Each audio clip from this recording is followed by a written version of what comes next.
Good morning, Yorkshire Classic Cars Limited fans, and welcome to a ZF update if you're not a Yorkshire Classic Cars Limited fan. As you remember, I'm doing a ZF update on my Capri ZF conversion to put an 8-speed 8HP70 in my car, mostly for it to be stronger. Before anybody goes, you can put a 50 in, well, I get that, but obviously I'm future-proofing it for the Chevy. So basically, I've done a video on the mechatronics. That is done and in now. I will say it's all working, but I'll take you to the car now and just show you. This was going to be a workshop update, but it's just going to be a Capri update.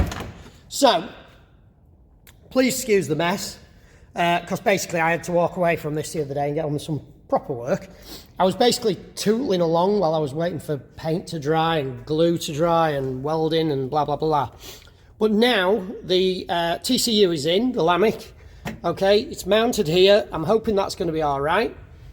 This is all the wiring. Now the cover's off that, and there's a good reason for that, and I'll explain that why in a minute. These are the connectors externally, and I appreciate it's all a bit of a mess. I've taken it through here to the plug, which plugs into the gearbox, obviously the transmotion. This bolt here is missing, and that's because there's a clip on here, but basically I just need to take that out again, and tie the wire in. There'll be another clip under here once I've, found one. But yeah, everything seems copacetti at the moment. This is the power block. This gave me some errors. I did connect it up originally, and you can probably just see the little LCD display. I've just simply glued it under there for now because I'm going to put a digidash in at some point. So that's just a temporary sort of thing for the minute. I'll show you, in fact, I'll take you round and just explain a bit of the wiring. I do talk about the wiring in the mechatronics video. So here's the rotary switch, which is mounted to, this used to mount the plastic cowls on the dashboard.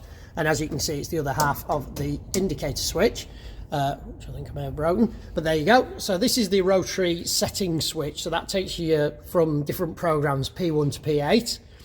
The flappy paddles are on my steering wheel now. These were from Works, I think. They're aluminium. I've used the aluminium paddle, which I've had to bend ever so slightly, purely because this is a deep dish steering wheel. And I know you can buy a metal plate to mount off here, but I think it would have made it so I couldn't really reach them very practically. So I've put them here for now. I was upset having to drill my steering wheel because I do like this wheel, and I've managed to get it slightly offset. This one's slightly different to that one, which is going to probably really grate on me, but we'll do something with that eventually just to make that look a little better. This hole here used to have my two-step switch in, button in, which I've now got rid of. And you'll understand why when you see it all running. So the display is here. That's loomed up through here with that and these. And that goes across this wire here that you can see dangling down under the dashboard. I've loom taped them all up. And I know I probably shouldn't, but I have anyway. And that, once it's all done, clips up under there, and it's going to go up and across and round here to this Deutsch connector, which is, that features things like earths. So basically my negatives for my 3 negatives for the display, the up down paddles and the rotary switch, lives for those, so 5-volt lives, and then the feedback from the switches and other stuff. Basically the foot brake switch is also done, that's in as well. These are all the powers on this 8-pin Deutsch connector. Now this was the first mistake I made. When I powered it up I had a load of fault codes, but I'll tell you that in a sec. This is for the CAN bus, which will of course be connected to my Lamic, which is of course not connected up at the moment.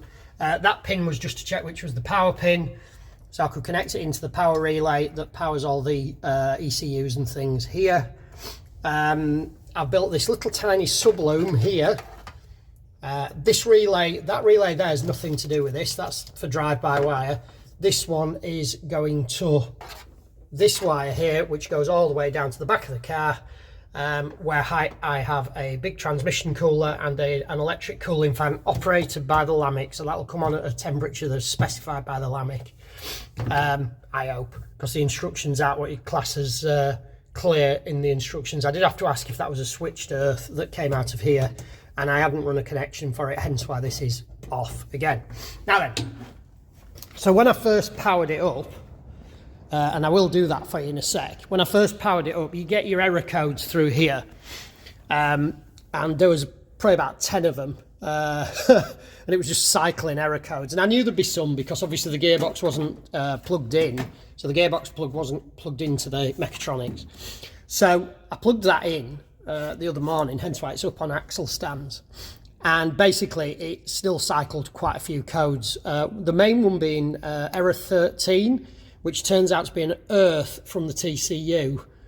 And I didn't realise that I had to connect those. I've overlooked that at some point. So I ran 3 earths there because there were three pins, 43, 44, 45, and took those back to my earth on the car, to the body of the car.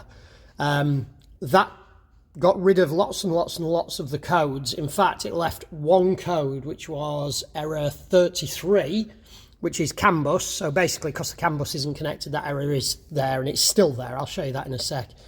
So I rotated my switch to 6, and I was trying to see if you could work out how to use trans brake, and basically taking it in and out of park and drive. And another error occurred, which really scared me. That was error 9. And error 9, it turns out, is the an open circuit between solenoid 9 and the ECU, and alarm bells were ringing. I went into a bit of a state of panic, and I had to keep going with the car then.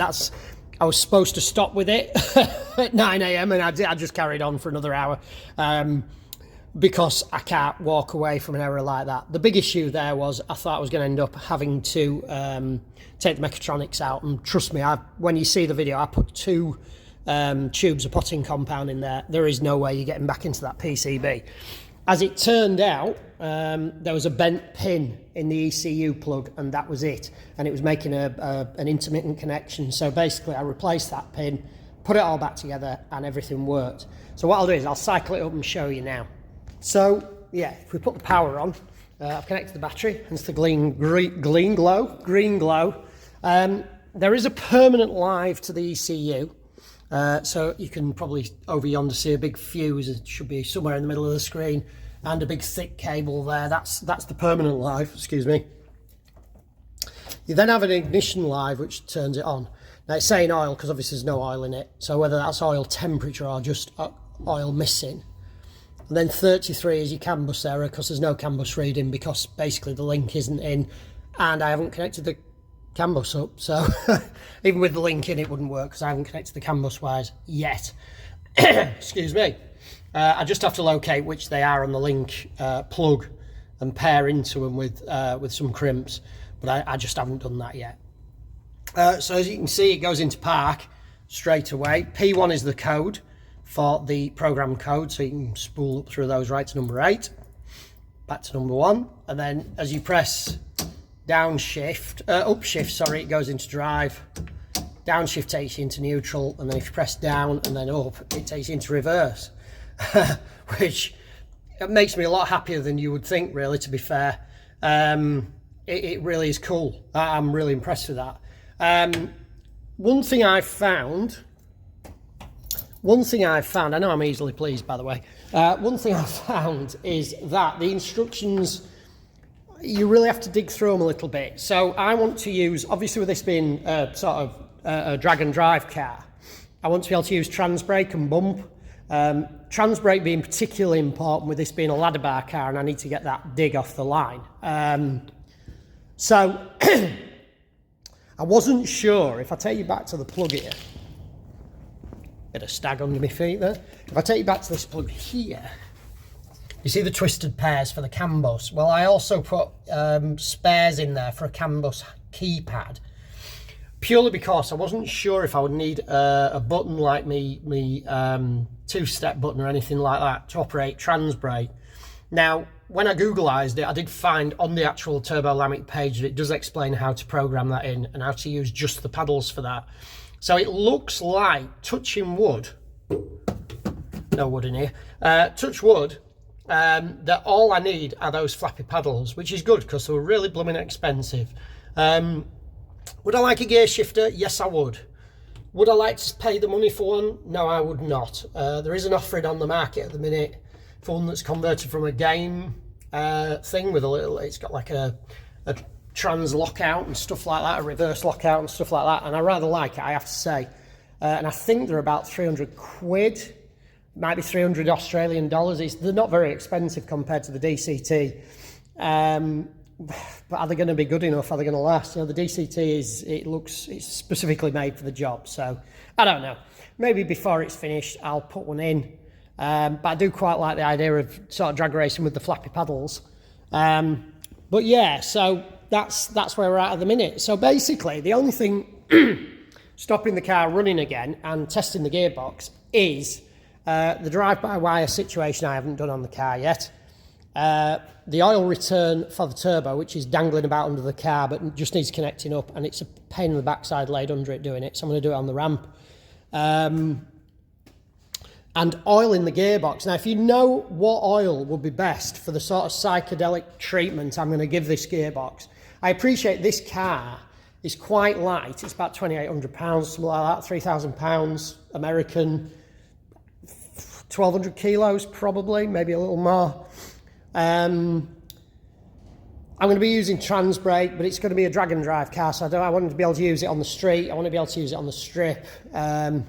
I was thinking of putting a good quality oil in it, like maybe the Royal Purple somebody recommended, fully synthetic. I've seen people use AMSOIL before, fully synthetic, but I have no experience of any of those in a car. So I don't want to have to destroy my gearbox to find out the oil wasn't good enough. I'd rather spend an extra couple £100.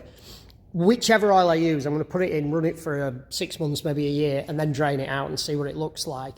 Because the gearbox internally was very, very good. You'll see that when you look at the mechatronics video when I load it up. You'll see that I've got the big turbo on here, and it's all plumbed in and piped up, and that's my new exhaust system. I make no apologies for that. I know it's going to be loud, and it's got no silencers, because silencers add weight. I did actually even buy a 3-inch silencer that you can see up there, and I haven't used it, and I've done that to the tailpipe, which I think is kind of cool. So that's all done. But I've been in a point really where I was thinking I've loads and loads of time, and now time is catching up with me quite rapidly. You know, there's Easter coming up, and then really I'd like it on the road, maybe on the track, and give it a bit of a test drive and do any tweaking. I'm on with the rear suspension. I bought some nice new shocks. They're ProTech, and I have to say, having spoken to ProTech, probably one of the nicest companies I've ever had the fortune to deal with. They were fantastic. I decided yesterday I could just bob it on axle stands and bob those on and try and adjust them up, with a final idea that basically it just go back on its wheels. And then when I get it on the ramp for all the other little jobs, I'll set all the suspension angles and everything up, so I'm happy with the pinion angle and stuff like that. And it turned into a little bit of a nightmare, really. It turns out that if I have the pinion angle that I need on the car, I think, what's happening is I'm having to tilt the axle down, and that's making, when it's on full extension, so basically these shocks are designed to climb, so I've bought some with lots of extension on them, so about 4 inch of extension. I know that's not huge amounts in drag racing terms, but it's a compromise on what you can get. I can't fit strange shocks or anything like that on, even though they're actually cheaper, because the springs are too fat. But I'm going to have to make some different brackets to mount the bottoms to try and just space them away a little bit as best I can. They do work. I mean, they do exactly what it says on the tin. The other thing is I put a £100 spring on, and I'm struggling at the minute to get enough preload on the springs to hold the weight of the back of the car. But the ride height is perfect. I've left about 1 inch plus the bump stopper travel on them, which should be more than enough. And then that stops the wheels grounding out onto the bodywork, which is good. These tyres won't grow much because they're radials, so that's all good. So yeah, we're pretty much there really. But as soon as I get the oil in the transmission, I can still start the engine without the drive-by-wire and stuff on. and I'd be interested to just check it with the turbo, see what it sounds like, and make sure the gearbox isn't going to make any graunchy, horrible noises. I mean, I cleaned the inside of it spotless. There was a little bit of swarf on the magnets in the sump, but very little, and I washed it all out. Depending on what mileage it's done. I've done things like the brake pipes are all done now, the line lock's all connected back up and everything, the cylinders are all piped in, but the brakes aren't bled, but honestly that takes about 20 minutes on this car. So yeah, it's just really dotting I's and crossing T's, and then I can do the other thing on the gearbox I have to do is a breather. It turns out if you've got a Jaguar one, I did actually buy a specific breather. Lord knows what happened to it. It cost me about a tenner off eBay, but it said it was a genuine ZF, but so did the seal kit, and that didn't fit. So anyway, it's floating around somewhere, and it doesn't fit a Jaguar gearbox, I will tell you that. The pipe in the top takes a 6mm or quarter pipe, and you just push it in, and what I'm going to do is put a loop on it, and then a breather tank, probably under the bonnet. I know you see them in the cars sometimes, but I don't want mine in the car when it's outside. I don't want it on the track either, but I don't want it in the car with me either. So red hot fluid loping around that's very, very subject to fire. So yeah, that's it basically. The gearbox is pretty much there. Obviously the prop shaft's on, everything's tightened up. I will go around and just double check everything. I may have to adjust the gearbox angle ever so slightly, but I don't think that's going to affect its operation one iota. So yeah, almost ready to twist the key and see what happens, I guess. Boom shakalaka. So thanks for that. Hopefully you're getting informed about the ZF box. I'm learning as I've gone along, and I'm hoping to pass that learning on a little bit. Some stuff I really struggle with. I've literally just put a post on Facebook saying what oilers people use, because a lot of people will go, well, you need this, you need that, but they've never actually used it. They've just read it somewhere that that's a good idea. So I like people to say, I've been using this, I've done this, and this is what's happened. Broke the gearbox, didn't break the gearbox, whatever. So that's what I'm finding out with that. I want to go, I don't know how much capacity is in it. I think it's about 10 litres, sort of UK, European litres. So you're probably looking at sort of a couple £100 worth of oil. So I'd rather put something that's going to last in. If it's 250 rather than 120, then I'd rather put, if it protects the gearbox. The gearbox isn't expensive. Like I say, I paid £300 for it, but I don't want the hassle of having to change it again. Plus, if it lets me down when I'm out using it, then it's a nightmare. And then we'll see about getting it mapped, and off we go. So yeah, thanks for joining in. If you've enjoyed the video, please hit like and please consider subscribing. Cheers, bye-bye.